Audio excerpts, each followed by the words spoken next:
The Sunday school lesson for July 30th, 2023 is Finding and Gathering, Matthew chapter 13, verses 44 through 52. Welcome, viewers and subscribers, to my channel, The Backstory. I am Audrey.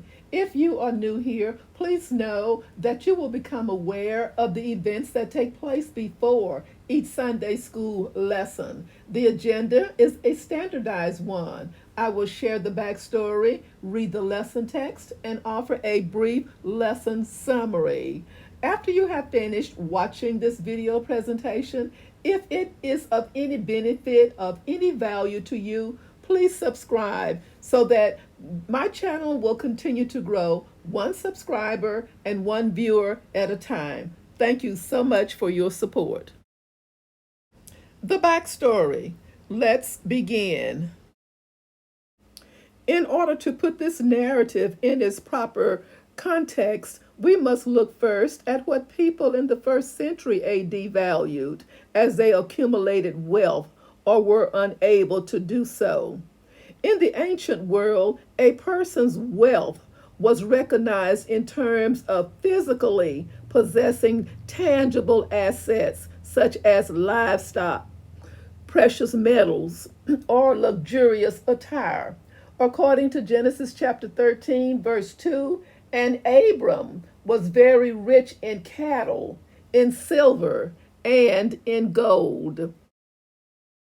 To protect accumulations of gold and silver in the ancient world involved securing those precious metals on one's person or hiding them somewhere.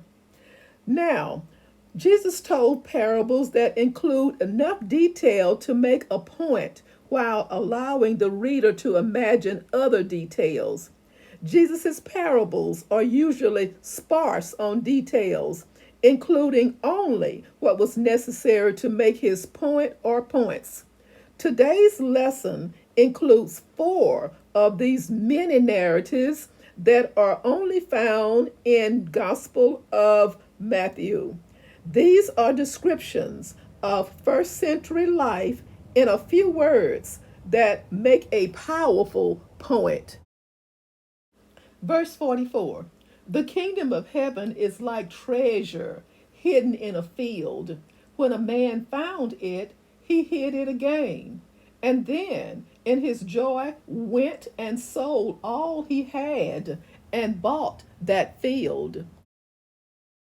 Verse 45, again, the kingdom of heaven is like a merchant looking for fine pearls. Verse 46, when he found one of great value, he went away and sold everything he had and bought it. Verse 47, once again, the kingdom of heaven is like a net that was let down into the lake and caught all kinds of fish. Verse 48, when it was full, the fishermen pulled it up on the shore. Then they sat down and collected the good fish in baskets, but threw the bad away. Verses 49 through 50, this is how it will be at the end of the age. The angels will come and separate the wicked from the righteous and throw them into the blazing furnace, where there will be weeping and gnashing of teeth. Verse 51, have you understood all these things? Jesus asked. Yes, they replied. Verse 52, he said to them, therefore, every teacher of the law who has become a disciple in the kingdom of heaven is like the owner of a house who brings out of his storeroom new treasures as well as old. A very brief summary of the 4 many parables.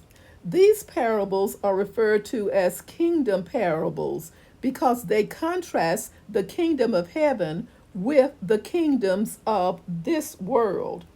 The kingdom of God inspires wholehearted allegiance.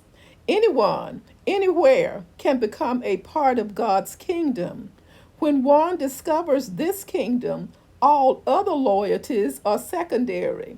Citizenship in itself is worth more than the greatest treasures or the most valuable of pearls.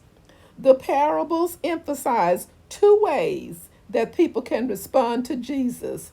Some will humble themselves and seek to comprehend the truth.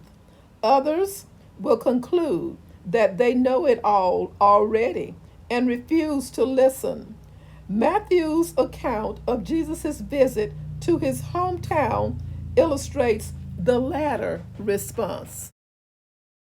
Thank you so much for watching. Join me soon for the next backstory. Stay safe and may God bless.